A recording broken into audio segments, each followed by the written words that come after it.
Good evening friends, मैं हूं Neetu Gupta, a spiritual life coach.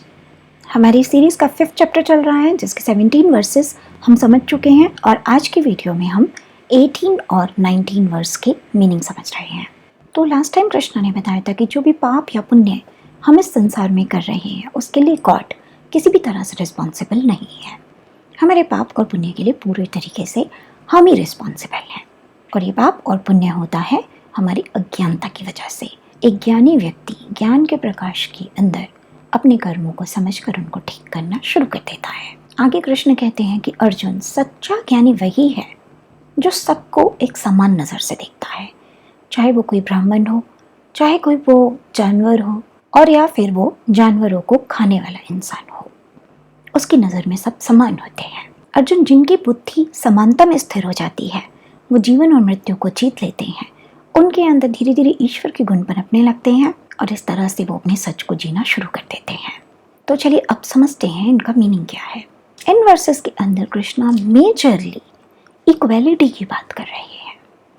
Krishna कहते हैं कि जो अज्ञानी है उसके लिए एक ब्राह्मण में, सात्विक में, तामसिक में, जानवर में, इंसान में भेद होता है, लेकिन जो सच्चा ज्ञानी व्यक्ति होता है वो इन सबको समान दृष्टि से देखता है। अब ये वाले वर्सेस भी थोड़े से डुअल दिखते हैं। समान दृष्टि से देखने का क्या मतलब है? कोई बुराई कर रहा है और कोई अच्छाई कर रहा है तो ये दोनों समान कैसे हो सकते हैं? जानवर में तो इतनी बुद्धि नहीं है जितनी इंसान में है, तो ये दोनों समान कैसे हो सकते हैं? तो जब समानता की बात आती है तो इससे मतलब सिंपल सा है कि सबके सब भगवान के अंश से ही बने हैं। मैं पहले भी ये बात आपको बता चुकी हूँ कि हम सब एटम से मिलकर बने हैं और ये एटम भगवान के पास से आए हैं।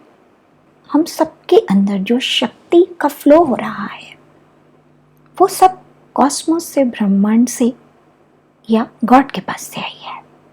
तो that way we are equal. ना मैं अलग ना तुम अलग, वही दो आंखें, दो कान, नाक, हाथ, पैर सब मेरे पास है और वही सब आपके पास भी है। वही सब जानवरों को भी देकर भेजा है भगवान ने। फर्क है तो बस सबकी कॉन्शियसनेस का, सबके इवोल्यूशन का। कोई किसी कॉन्शियसनेस पर जी रहा है तो कोई किसी कॉन्शियसनेस पर जी रहा है। कोई कम इवॉल्व है तो कोई ज़्यादा इवॉल्व है। जो ज़्यादा इवॉल्व है, जिसने अपनी आत्मा को जान लिया, सेल्फ रियलाइज्ड हो गया, वो अपने अंदर ईश्वर की झलक दिखाने लगता है, ब्राह्मण जैसा आचरण करता है। लेकिन दूसरी तरफ जो उससे कम इवॉल्व है वो जानवरों को मारकर उनका मांस भी खाता है। तो ये क्या है? कर्म जो सेंसेस के द्वारा किए गए, जिनके बारे में हम पीछे के सारे वर्सेस में समझ कर आए ही हैं। इनके अंदर जो आत्मा है उसमें कोई भी फर्क नहीं है। फिर चाहे वो कोई मेल हो, चाहे वो कोई फीमेल हो, चाहे वो कोई जानवर हो, कुछ भी हो, सबके अंदर सेम ईश्वर बसता है। सब उसी की संरचना का, उसी की क्रिएशन का पार्ट है। इसलिए हमें सबका सम्मान करना चाहिए और किसी को अपने से छोटा नहीं जानना चाहिए। और ये जो इक्वेलिटी है ना, ये सिर्फ तभी आती है जब अगेन हमें सेल्फ रियलाइजेशन हो जाता है और कहीं ना कहीं हमारी गॉड के साथ एक यूनियन हो जाती है। गॉड के साथ मीन्स हमारा जो सोर्स है, जिससे हम आए हैं, जिससे हमारा जन्म हुआ है, जब हम वापस अपने उस सोर्स के अंदर मिलना शुरू हो जाते हैं, एब्जॉर्ब होने लगते हैं, जो पीछे के वर्सेस में मैंने आपको बताया, तब ये चीज़ें हमें सुपरफिशली करनी नहीं पड़ती, ऑटोमेटिकली होती है। तब हमें खुद ही समझ आ जाता है कि हम में कोई फ़र्क नहीं है, हम सब एक ही हैं। जब हम सब एक ही हैं तो फिर कैसा कंपटीशन, कैसी जेलसी, कौन बड़ा कौन छोटा? अपने आप ही सारे दोष, सारी इनइक्वालिटी तब मिटनी स्टार्ट हो जाती है। जैसे पेरेंट्स के 4-5 बच्चे होते हैं तो बचपन से सब साथ रहे होते हैं, उनको पता होता है कि हम सबके पेरेंट्स जो हैं वो सेम है, तो कहीं ना कहीं उनको पता होता है हमारे सारे अधिकार भी सेम है। तो उन लोगों की उम्र में फ़र्क हो सकता है, उनके कर्मों में फ़र्क हो सकता है, लेकिन इस बात को तो कोई डिनाई नहीं कर सकता कि इन सब के पेरेंट्स सेम हैं और सबका अपने पेरेंट्स पर और उनकी जितनी भी बिलोंगिंग्स हैं, चीज़ें हैं, इवन उनका जो प्यार है, सबका बराबर अधिकार है। अब इनमें से कोई एक अगर भाई या बहन ऐसा सोचता है कि नहीं, सब मुझे मिलना चाहिए और मैं ज़्यादा सुंदर हूँ, मुझ में ज़्यादा अच्छी बातें हैं और दूसरे को नहीं मिलना चाहिए, तो ये उसकी अज्ञानता है। जो ज्ञानी व्यक्ति है वो जानता है कि हम एक ही फैमिली का पार्ट हैं, हमारे सबके पेरेंट्स एक ही हैं, तो हम सबका हमारे पेरेंट्स की जिम्मेदारियों पर भी और उनकी संपत्ति पर भी बराबर अधिकार है। इसी तरीके से गॉड भी हमारे पेरेंट्स हैं जिनसे हम सबका जन्म हुआ है। तो यूं देखा जाए तो आप और हम सब तो सिबलिंग्स ही हो गए एक तरीके से, डिवाइन फैमिली। क्योंकि हमारे जो असली माता पिता हैं, जिन्होंने हमको जन्म दिया है, जिनके थ्रू हम इस संसार में आए हैं, फिजिकल पेरेंट्स नहीं। फिजिकल पेरेंट्स तो एक जरिया बने, मैं बात कर रही हूँ असली पेरेंट्स की, गॉड और ये नेचर, जैसे हम कहते हैं ना मदर अर्थ। इन्होंने मिलकर ही तो हमें जन्म दिया ना। गॉड से आत्मा आई, कॉन्शियसनेस आई, इंटेलिजेंस, सटल चीज़ें आई, और अर्थ से हमें ये शरीर और इसके अंदर की बाकी सब चीज़ें मिली, तभी तो हम एग्जिस्टेंस में आए ना। तो यूं समझो तो हम सबका कोर एलिमेंट सेम है, तो हमारे अंदर कोई डिफरेंस नहीं है। इसलिए कोई एक इंसान ये क्लेम नहीं कर सकता कि मैं रिच घर में पैदा हुआ हूँ या रॉयल फैमिली से हूँ या ये हूँ तो मुझको स्पेशल ट्रीटमेंट दिया जाना चाहिए। और दूसरा इंसान जिसका जन्म मेरे जैसे परिवार में या मेरे जैसे हालातों में नहीं हुआ, तो उसका जीवन पर कुछ कम अधिकार है। दूसरे शब्दों में कहें तो मैं उसका जीवन कंट्रोल कर सकता हूँ, मैं उसको अपना गुलाम बना सकता हूँ, उसको मेरी हर बात माननी पड़ेगी। क्यों? क्योंकि मैं उससे ज़्यादा वर्दी हूँ, उससे ज़्यादा सुपीरियर हूँ। तो बस यही बात कृष्ण इन वर्सेस के ज़रिए बता रहे हैं कि ये वाला जो क्राइटेरिया है ना हमारा डिफरेंस करने का, ये बहुत गलत है। इस क्राइटेरिया पर सब लोग समान हैं। भगवान ने सबको बनाया है, सबको जिंदगी दी है, जिंदगी पर सबका समान अधिकार है। तो किसी एक इंसान को भी ये राइट नहीं है कि वो दूसरे इंसान की लाइफ को कंट्रोल करे, उसको या उसके जीवन को छोटा समझे और अपने जीवन को बड़ा समझे। तो ये अधिकार किसी को नहीं दिया भगवान ने। लेकिन यहाँ पर एक और जो दूसरी समझने वाली चीज़ है, जिसमें मैं भी अक्सर अटकती थी और कृष्ण से सवाल किया करती थी कि कृष्ण, अगर सब समान ही हैं तो फिर इसका मतलब तो कोई कितना मर्जी पाप करो तो क्या देगा, हम तो समान है, तो यानी कि मेरे पापों के लिए तो मुझे कोई सज़ा ही नहीं मिलनी चाहिए, मैं कुछ भी करूं, जो मेरे मन में आए मैं करूं। तो कृष्ण ने यही बात समझाई कि अगर समानता के अंदर मैंने उनको उनका जीवन जीने का अधिकार दिया है, तो इसी समानता के अंदर मैंने उनको एक जिम्मेदारी भी दी है कि वो दूसरों को भी तंग नहीं करेंगे। अगर वो दूसरों को तंग करते हैं जो वो अपनी अज्ञानता में करते हैं, तो उनको अपनी अज्ञानता को तो दूर करना ही पड़ेगा, वरना law of cause and effect, प्रकृति के जो और दूसरे लॉज हैं वो उस पर अपना शिकंजा बनाए रखेंगे। तो कृष्ण कहते हैं कि तुम डिस्क्रिमिनेशन मत करो, ये वाला डिस्क्रिमिनेशन मत करो, जाति के आधार पर या फिर जेंडर के आधार पर या फिर एज के आधार पर या कोई और क्राइटेरिया। लेकिन इसका मतलब ये नहीं है कि तुम अंधकार में जीना शुरू कर दो या जो लोग अंधकार में जीते हैं उनको बढ़ावा दो। तो कृष्ण कहते हैं कि जो लोग के अंदर सच में ज्ञान उतर जाता है वो इन सारे डिस्क्रिमिनेशन से ऊपर उठ जाते हैं, क्योंकि वो जानते हैं सबके अंदर सेम आत्मा है और सबका जीवन पर बराबर अधिकार है। हाँ, साथ ही सबकी एक जिम्मेदारी भी बनती है कि जिस तरह से आपका आपके जीवन पर अधिकार है, दूसरों का भी उनके जीवन पर उतना ही अधिकार है। तो आप भी कोई ऐसा काम मत करो जिसकी वजह से किसी और को कष्ट हो। अगर आप किसी और के जीवन को कंट्रोल कर रहे हो या उसको प्रॉब्लमेटिक बना रहे हो, उसको जीने नहीं दे रहे, तो फिर ये भी याद रखो law of cause and effect तो आपका पीछा छोड़ने वाला नहीं है। तो जजमेंट्स करना या इस आधार पर उस इंसान को समाज से काट देना, उसकी ग्रोथ के रास्ते बंद कर देना, ये गलत है। भगवान के भी जो नियम है ना वो इसी बेस पर चलते हैं कि कोई अंधकार में चला गया, जाकर वो कुछ गलतियां कर रहा है, तो कुछ इस तरह से चीज़ें की जाएं ताकि उसके अंदर प्रकाश आए और उसको अपनी गलतियों का रियलाइजेशन हो और वो उनको ठीक करे। भगवान की कोई भी जो सज़ा हमें सज़ा जैसी लगती है वो वास्तव में तो सज़ा नहीं होती, वो सिर्फ हमारे क्रिएट किए गए कॉज का एक इफेक्ट होता है, तो कोई पनिशमेंट नहीं होती वो। इसलिए हमें किसी को भी, हर एक की ज़िंदगी को हमें इम्पोर्टेंट समझना है, उसकी लाइफ की हमें रिस्पेक्ट करनी है। किसी से कहीं कोई गलतियां हो भी रही हैं तो उनको हमें ठीक करने का मौका देना है। और इस तरीके की इक्वालिटी, समानता सिर्फ तभी पॉसिबल हो पाती है जब हमारे अंदर सेल्फ रियलाइजेशन आ जाता है।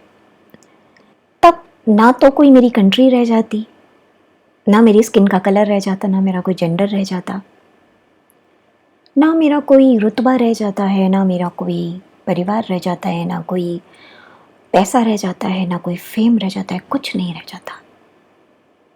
उस समय एक ही बात पता होती है, सब समान है, सब अपने हैं, क्योंकि सब ईश्वर के पास से ही आए हैं। हाँ, जो अंधकार में रहता है, बुराई करता है, तो ठीक है, हमें उसके अंधकार को डिनाई करना है, उसकी बुराइयों को डिनाई करना है, लेकिन उस पर्सन को डिनाई नहीं करना।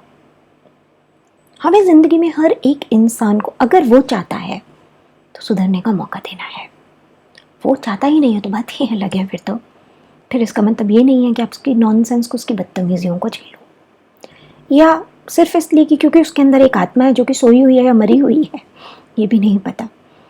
उसके लिए आप अपनी लाइफ को प्रॉब्लमेटिक नहीं बना सकते। तो ये सब चीज़ें एक्चुअली हमें थोड़ा सा समझने की ज़रूरत पड़ती है, थोड़ा डेप्थ में जाकर, कि एक तरफ हमें उसकी आत्मा की रिस्पेक्ट करनी है, उसको आगे बढ़ने का मौका देना है, उसके इवोल्यूशन में उसकी हेल्प करनी है, उसको डिस्क्रिमिनेट नहीं करना, लेकिन दूसरी तरफ उसके अंधकार को, उसकी बुराइयों को, उसकी गलत बातों को हमें एक्सेप्ट नहीं करना, क्योंकि किसी और के अंधकार के लिए हम खुद थोड़ी ना अंधेरे में आ जाएंगे। हमें ये नहीं भूलना कि हमें हर वक्त रोशनी में खड़े रहना है। तो किसी और की बेवकूफ़ी के लिए हम अपने कर्म नहीं बिगाड़ सकते। ये बहुत एक समझने वाली बात है। इसके अंदर अक्सर लोग अटक जाते हैं और समझ नहीं पाते, और रिजल्ट ये होता है कि ऐसे लोगों की वजह से हम अपने कर्म बना लेते हैं और उसमें फंस जाते हैं। तो ज्ञानी व्यक्ति इस डिफरेंस को समझता है, वो बेकार के आधारों पर किसी को डिस्क्रिमिनेट नहीं करता, लेकिन जहाँ बात आती है अपनी आत्मा को बचाने की, तो फिर वो अंधकार को, किसी भी तरीके के अंधकार को एक्सेप्ट भी नहीं करता। ना वो खुद अंधकार में रहता है और ना ही वो अंधकार को उसका प्रकाश किसी भी तरह से कम करने की कोई भी अथॉरिटी देता है। वैसे तो खैर अंधकार के पास इतनी ताकत ही नहीं होती कि वो प्रकाश को कम कर सके, लेकिन क्या होता है, जब आप एक स्पिरिचुअल पाथ कर रहे हो, ऑलरेडी आपका रास्ता मुश्किल है, तो आपको थोड़ा सा इस तरीके के लोगों से कट ऑफ करके रहना पड़ता है। वरना होता क्या है, इनको खुद को तो अपनी ग्रोथ करनी नहीं है, लेकिन जो कर रहा होता है ये उसको भी परेशान करते चले जाते हैं। तो जब ये इक्वालिटी हमारे अंदर आती है, जो तभी पॉसिबल है जब हम आत्मा में स्थिर होने लगते हैं। ये नहीं, हमारी बुद्धि आत्मा में स्थिर होने लगी, बुद्धि को अब सच झूठ अच्छे से दिखाई देता है, तो हम जीवन और मृत्यु को जीत लेते हैं। तो ये कैसे पॉसिबल होता है? ये ऐसे पॉसिबल होता है कि जब इक्वालिटी आपके अंदर आती है, जो सिर्फ तभी आती है जब आप सेल्फ रियलाइज्ड हो जाते हो। तो आधे से ज़्यादा कर्म अगर हम देखें ना, तो हमारे ये इनइक्वालिटी की वजह से बनते हैं। मैं बड़ा हूँ, मुझ में कुछ खास है, मुझे कुछ स्पेशल ट्रीटमेंट मिलना चाहिए, सबको मेरे आगे पीछे घूमना चाहिए, सब कुछ मेरे पास होना चाहिए, सबको मेरी गुलामी करनी चाहिए। ये जो मैं होती है ना, ये इनइक्वालिटी से आती है। जब मैं मुझको सुपीरियर समझता हूँ, स्पेशल समझता हूँ, और दूसरे को अपने सामने इन्फीरियर समझता हूँ, जो अज्ञानता की वजह से होता है, तब हम रॉन्ग चॉइसेस बनाते हैं, कुछ ना कुछ गड़बड़ करते हैं, जिसकी वजह से हमारे कर्म बनते हैं। कर्म बनते हैं तो कर्म तो इसी संसार में ख़त्म करने हैं, तो फिर बार बार बार बार जन्म भी लेना पड़ता है। जब आपको ये समझ आ जाती है कि हम सब समान हैं, और सिर्फ समझ नहीं, ये बात हमेशा बोलती हूँ मैं, ज्ञान जब तक अंदर उतरता नहीं है, ज़िंदगी में अप्लाई नहीं किया जाता, आपको बदल नहीं देता वो, तब तक वो ज्ञान रॉ मटेरियल है आपके लिए, जिसका कोई खास यूज़ नहीं है। तो जीवन मृत्यु के चक्र से आप मुक्त हो सकते हो, लेकिन जब ये इक्वालिटी आप प्रैक्टिस करना शुरू करो ज़िंदगी में, अननेसेसरीली किसी एनिमल को, किसी भी क्रिएचर को परेशान मत करो। उनको भी तो भगवान ने जीने के लिए बनाया है ना, तो उनको भी जीने दो उनका जीवन। ये नॉनवेज के लिए हम कितने मासूम जानवरों को कितनी बेरहमी से कैसे मार डालते हैं। तो कहीं ना कहीं हमारी इनइक्वालिटी है ना, जो हम समझते हैं कि इनको तो भगवान ने बनाया है इसलिए ताकि हम इन्हें खा सकें। खाने के लिए तो भगवान ने पेड़ पौधे और बहुत सारी चीज़ें बनाई थी हमारे लिए, क्योंकि उनमें भगवान ने इमोशन नहीं डाले उस तरह से, पेन प्लेजर नहीं डाला, लेकिन इन जानवरों में डाला। इनको दर्द होता है और इनका वो सारा दर्द हमारे अंदर भी आता है। तो ये क्या है? इनइक्वालिटी का रिजल्ट है। ये सब कुछ सिर्फ तभी होता है जब हम कहीं ना कहीं अपने आप को ज़्यादा सुपीरियर समझते हैं। हम किसी की ज़िंदगी को कंट्रोल भी सिर्फ तभी करते हैं जब हम अपने आप को कुछ ज़्यादा स्पेशल समझते हैं और दूसरे की ज़िंदगी को बेकार। तो यूँ समझो तो संसार की ज़्यादातर बुराइयों का जन्म इस इनइक्वालिटी से हुआ है, और इस इनइक्वालिटी का जन्म हुआ है अंधकार से, सेपरेशन से। क्योंकि उस अंधकार में ही तो हम देख नहीं पा रहे हैं ना कि हम सब तो एक ही हैं। कौन इंडियन, कौन अमेरिकन, कौन ब्रिटिश, कौन अफ्रीकन, सब तो एक ही है। सबको तो भगवान ने बनाया है। क्या फ़र्क है जीसस और कृष्णा में, अल्लाह में? कोई भी फ़र्क नहीं है। सब तो एक ही है, नाम अलग अलग है। अलग अलग कल्चर्स के हिसाब से लोगों का रहन सहन, कपड़े, ये सब थोड़ा अलग हो सकता है, लेकिन लोग तो सब एक ही है। तो ये जो बातें जब हमें समझ में आने लगती है तो ऑटोमेटिकली हमारे अंदर सबके लिए एक इक्वालिटी आती है, कंपैशन आता है। हम किसी को भी हर्ट नहीं करना चाहते, हम किसी को भी छोटा नहीं फील कराना चाहते, हम किसी से भी बड़ा नहीं बनना चाहते। ये नेचुरल होता है, अपने आप होता है, इसको कराना नहीं पड़ता। और अगर कराना पड़ रहा है तो इसका मतलब ये अभी आपके अंदर आया नहीं है। जब आ जाएगा तो कर्म अपने आप खत्म होने लगेंगे, क्योंकि कारण खत्म हो गया ना। जब कर्म खत्म होने लगेंगे तो फिर जीवन मृत्यु के चक्र से तो आप वैसे ही मुक्त होने लगोगे, क्योंकि अब कर्म ही नहीं बचे तो कौन सी चीज़ आपको मजबूर करेगी दोबारा जन्म लेने के लिए। तो वही बात कृष्ण इनके अंदर बस समझा रहे हैं कि ऐसे लोगों के अंदर ईश्वर के गुण पनपने लगते हैं। जैसा कि मैंने आपको पहले लास्ट वीडियो में भी बताया था कि भगवान के अंदर एब्सॉर्ब हो जाने का मतलब है उनके जैसा बन जाना।